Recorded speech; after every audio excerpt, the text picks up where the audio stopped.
That misperception that they don't need human advice or that they already have it is something that we really want to counter. We have found that a lot of executives have said, yeah, I'm actually not that happy with my current situation, or I haven't done enough planning, and they view it as a benefit to them. They view it as, we're going to consult you on what your options are, and then we can take it from there in terms of what is the art of the possible is. That's Liz Dennis, Managing Director and Head of Global Client Coverage at Morgan Stanley. She's my guest today. Welcome to Invested at Work, a show about unlocking the power of workplace financial benefits for companies and their employees. I'm Rodney Bolden, Head of Industry Engagement and Learning for Morgan Stanley at Work, and your host. So what makes you invested at work? Executives are expected to steer the business, but who's helping them manage their own financial lives? In today's episode, we unpack what today's leaders need and how HR can truly support them. Thanks, Liz, for joining me today on Invested at Work. Thanks for having me, Rodney. I want to ask you, for our viewers and listeners, can you talk a little bit about your career journey and right up to what you do today at Morgan Stanley? Absolutely. I've been at Morgan Stanley my whole career. I started as a summer intern in 2000, so it's fitting that after today, I'm speaking to our new class of summer analysts and associates. And I started on the debt syndicate desk. And I made a big career pivot in 2015 after almost 15 full-time years on that debt syndicate desk to move to our wealth management division. My first role in wealth management was around strategic clients and capital markets. And over the last 4 years, I have run our private wealth management division, which is a subset of the coverage of clients in the ultra high net worth space, including executives, which we'll talk about more today. And I just started a new role in January in global client coverage, working for our chief client officer, Mandel Crawley. I love that career journey. It's really an inspiration to those interns who you're going to be speaking with shortly. I hope so. You got to start somewhere. Yeah, no, I love hearing stories like that. Incredible tenure at Morgan Stanley. Thank you. So you talk about executives. Yes. And for myself, I spent about 20 years in workplace financial wellness programs. Yes. And whenever I would talk to HR executives, total rewards, benefit leaders, about financial wellness for their employees, we always talked about the rank and file. Rarely talked about executives, though. So I want to ask you, what are some of the financial challenges that you're seeing with executives today? The biggest resource that any executive has, really regardless of their seniority, is their time. So I'll make the distinction between private companies and public companies just to illustrate that it's really not different, because in one sense, on the private side, these are founders who are helping build out their businesses. In many cases, they have less infrastructure than a large global public company would have. They're wearing many hats as an executive. They may have one title on one side of the desk and another title on the other side of the desk, but they have tremendous passion and energy for the company that they are building, and they also care a lot about the team that they're building out. What they don't have is time to focus on their own personal financials, and they also probably don't have a lot of financial liquidity at that moment yet. If you contrast that to a public executive, they have a lot more liquidity because they have public securities, but they certainly don't have any more time. They are now managing a large infrastructure, a large team. They might be a global company. They're on the road a lot. And so it is just very, very common that they are not thinking about their own personal wealth the way they might want to. And I think it really depends somewhat on the focus on this, because the markets evolve, and sometimes it's easy to set it and forget it until there might be a personal reason or a market-driven reason to look up and say, I should be really thinking about this as an executive. The other thing that we see in terms of what executives care about is that they haven't thought about their estate planning or the future for their own families.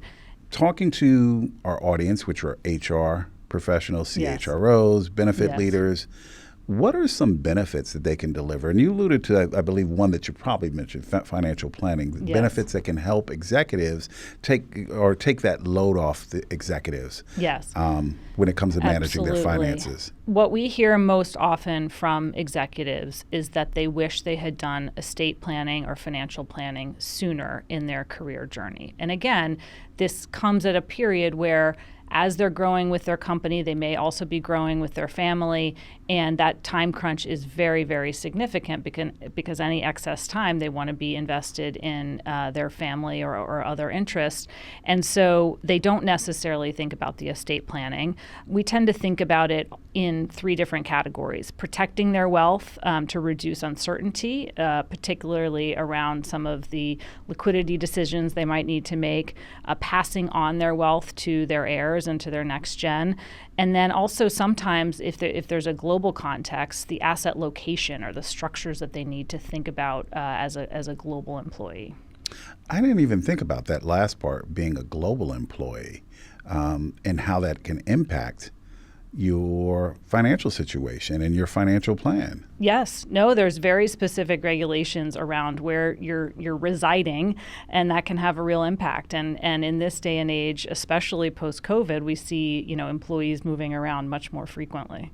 Now, in doing estate planning or providing, I'll say, employer-sponsored financial planning and estate planning, what's the benefit not only to the executive, but also to the employer itself?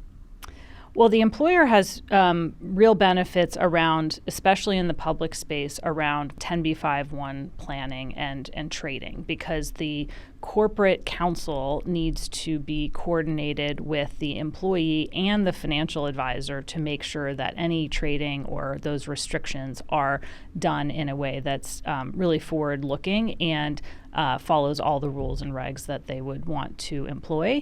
And then more holistically or more philosophically, I suppose, you really want to think about from an HR perspective how you're providing leverage to your executive. So taking something off of their plate that's going to make them better at their job and being able to look at the strategic and macro is going to make them that much more effective at their job. That makes sense.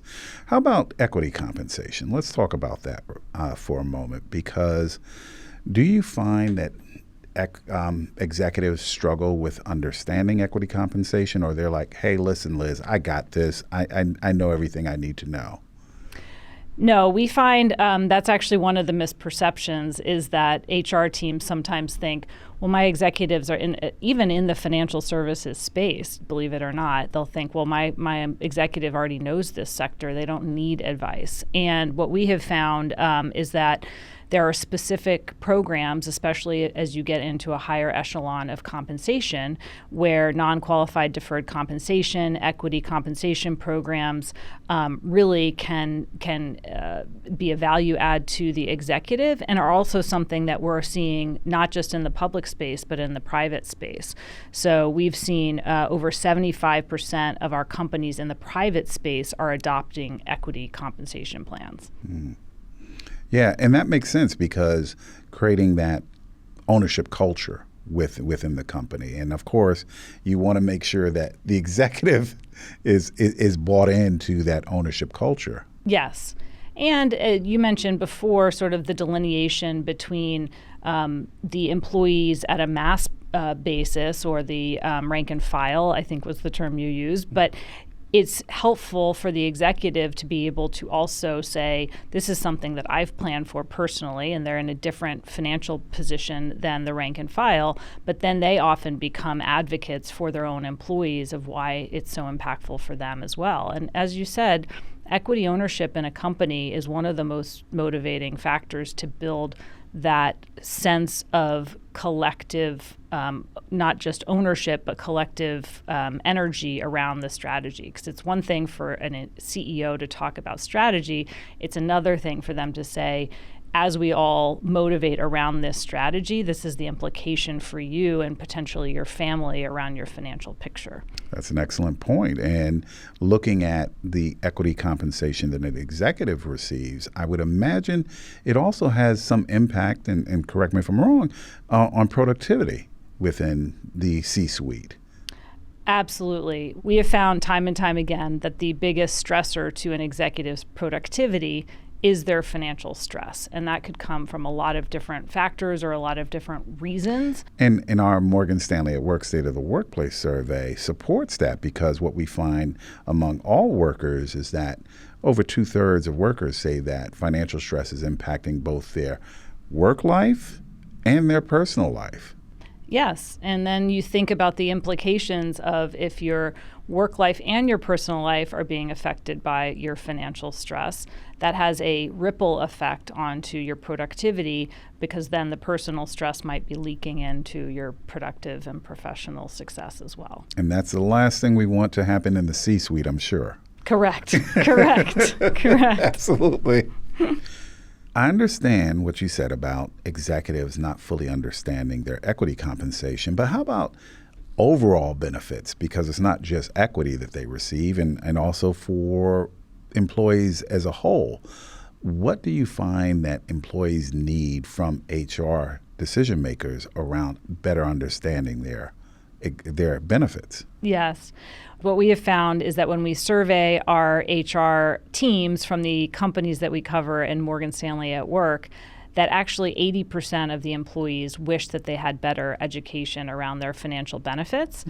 And what we've also seen on a more individual basis is that when they hit a transition period in their life, that could be personally through a marriage, a birth of a child, a divorce, other aging parents, other things like that, or a transition in their professional life, they are keenly focused on what their benefits are financially, but they're also in a period of turmoil. And so if they can understand those benefits or what their financial benefits are at their company before they're going through a transition, they're going to feel much more at ease than trying to figure it out during that period.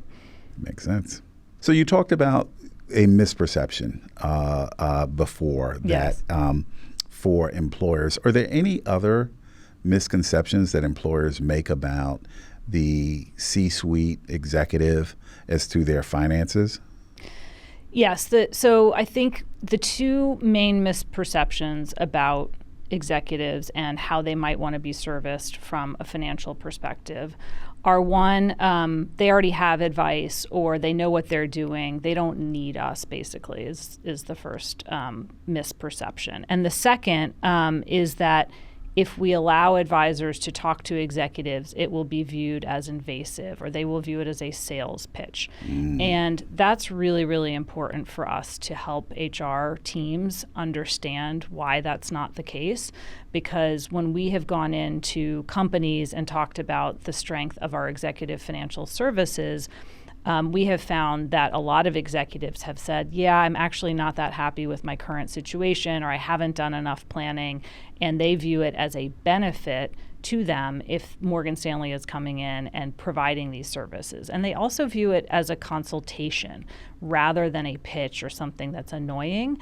They view it as something as, we're going to consult you on what your options are, and then we can take it from there in terms of what is the art of the possible is.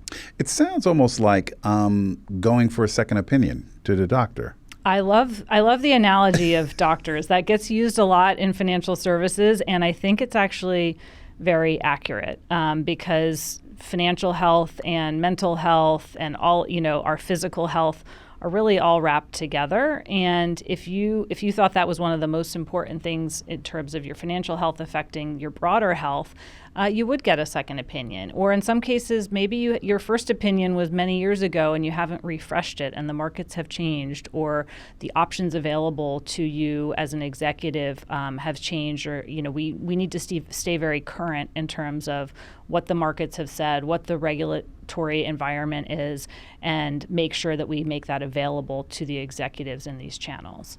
I want to talk a moment about something that you're hearing a lot about, AI, and AI in financial planning potentially. Yes. Is there a role for AI when it comes to those financial planning discussions? So what we've seen with AI is that it's clearly going to transform everything in our worlds as we know it. However, we feel passionately that the human advisor is going to be at the center of that. And what we see with AI is that it's clearly going to create tremendous efficiencies for teams of advisors, allows those teams to then spend more time doing the human things that we think are really important, whether that's sitting down with a family or an executive's family and saying, what is your mission statement? What do you care about as a family? How do you want to give back and be philanthropic? Which are less AI conversations and much more human-driven conversations. Gotcha. Okay, that makes sense. That it gives them, it frees them up to have those interactions, and probably to dig a little deeper. I would assume. Yes. I would assume. Now the next layer could be that the AI is helping actually read the estate documentations and creating the trust maps for the families, which are oftentimes sort of manual exercises that we have a really good team doing in family office resources at Morgan Stanley.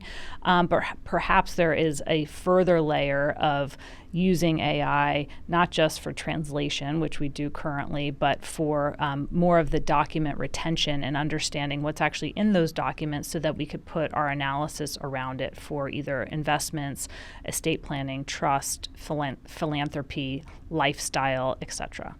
I can see how that can save a lot of time for the FA not having and the teams Correct. Not having to do that. Correct. And we've been rolling out to advisors as well something that we call Morgan Stanley Debrief, which allows us to record Zooms if clients give us consent to do so. And then it creates a mock email back to the client that says, this is what we discussed on the call, here are the takeaways. And that, again, frees up a tremendous amount of time for the advisor teams. And that time gets reinvested in being able to talk to prospective clients, talk to existing clients, really have that human touch element. Oh, my goodness. Now, you may not know, I started out as a financial advisor. I did not know that. Over 3 decades ago. I would have loved something like that, Liz. Yes. Can you imagine the amount of time you spend just summarizing something? Absolutely, after every client meeting. Yes. And it's generally more accurate because humans sometimes we don't always remember exactly what we said perfectly, or we disagree on it. Yeah, I've been also married for over 30 years, so yes, that is true. Okay, well done. I don't think AI would have changed that. You did it all on your own. Let's talk for a moment about the current geopolitical environment and its impact on the market. Yes. With this current economic uncertainty, what are you hearing from executives about their finances right now and how they're navigating it? Yes. Well, it has been fun as I think about the summer analyst that I'm going to speak to later today to sort of go down memory lane and think about the fact that we have been advising clients in so many different market environments. And the one we're in currently has the geopolitical uncertainty, but it's also leading to uncertainty around rates and inflation and so many different aspects that affect a executive's portfolio. And what we've seen in the current environment is we've seen a real increase in 2 things. One, executives raising their hands, asking for advice and for help, and also in actual net new asset flows into our wealth channel. And so what's actually a more challenging environment for us as financial advisors and wealth managers is when things are just up and to the right and everything is going up and there's just an inability to convince clients that they might be over-concentrated in a certain area or that the tech growth stock that they've owned for 20 years might have volatility. In April, a lot of that changed. Advisors were telling their executives to think about all of the different solutions that we have at Morgan Stanley to help clients either diversify or hedge, in many cases, their concentrated risk. What I would say about our advisors is that they really actually thrive in complexity and in volatile markets because they have seen so many different ones. And this is different in the reasons for all of the uncertainty, but it's no different in terms of advising our clients during volatile times. Something you said brought up a thought. Estate planning. We've talked about that several times. What are the advisors doing around not just advising the executives, but those who stand to inherit what the executive has earned through their career. Yes. Well, the estate planning that we do is always with a lens of the next generation, and often in the lens of the next generation after that. I met with a client this morning who inherited a company from his mother and is now thinking about his 6 and 5-year-old children and what that means for making sure that they're hungry to continue to earn their own investments, and that they are invested either in the company, the family company, or that they have their own interests, that they're really not, that they're being pushed to be motivated to continue to grow. And that was very important to both the founder as well as his wife.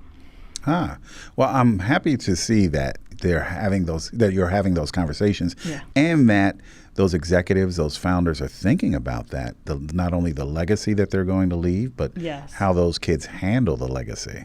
Now, talking about next generation makes me think not only of next generation for the executives, but the next generation of executives. Yes. So in this case, in many companies I've seen, when it comes to workplace financial planning, employer-sponsored, they're only targeting the executives. What about the level below that, those folks who eventually will step into those roles? What would you say to those HR folks that are listening today about what they need to be thinking about to prepare that level within those middle managers that will step into those roles when it comes to their financial well-being?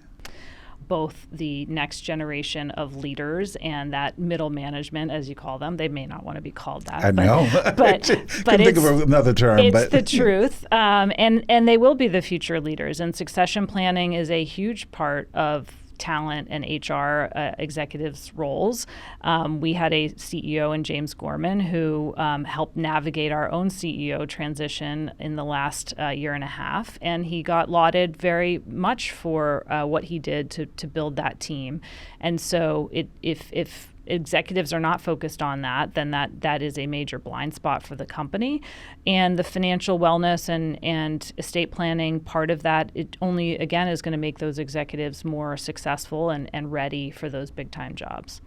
I have one more question for you, Liz, if you don't mind. Yes, absolutely. What makes you invested at work? What makes you excited to get into the office every day? It's such a good question, and I do have to give a shout out to all the HR professionals. I have many friends, not just at Morgan Stanley, who are in that line of work, and my hat's off to you because what you're doing matters a lot to people's lives. I firmly believe that jobs and work ethic give everyone a sense of value and a sense of belonging. And I think what I get excited about is just I come into work and I know someone's going to support me. I also know someone's going to challenge me and to ask me to be more specific about something or to drill down into an example I'm using. And so I can't ever rest on my laurels. I have to be pushed forward and to be in an environment at work that allows you to, again, both feel supported but then pushed forward to do more is something that I find really engaging. That's fantastic. Liz, thank you so much for joining me today. Thank you, Rodney. It's been fun. If you're interested in more conversations about workplace financial benefits, subscribe to the show wherever you like listening to or watching podcasts. You can also visit us at morganstanley.com/atwork. Invested at Work is brought to you by Morgan Stanley at Work, hosted by me, Rodney Bolden. Our executive producers are Fiona Kelsey and Lisa Boyce. Our production partner is Sequel Media Incorporated.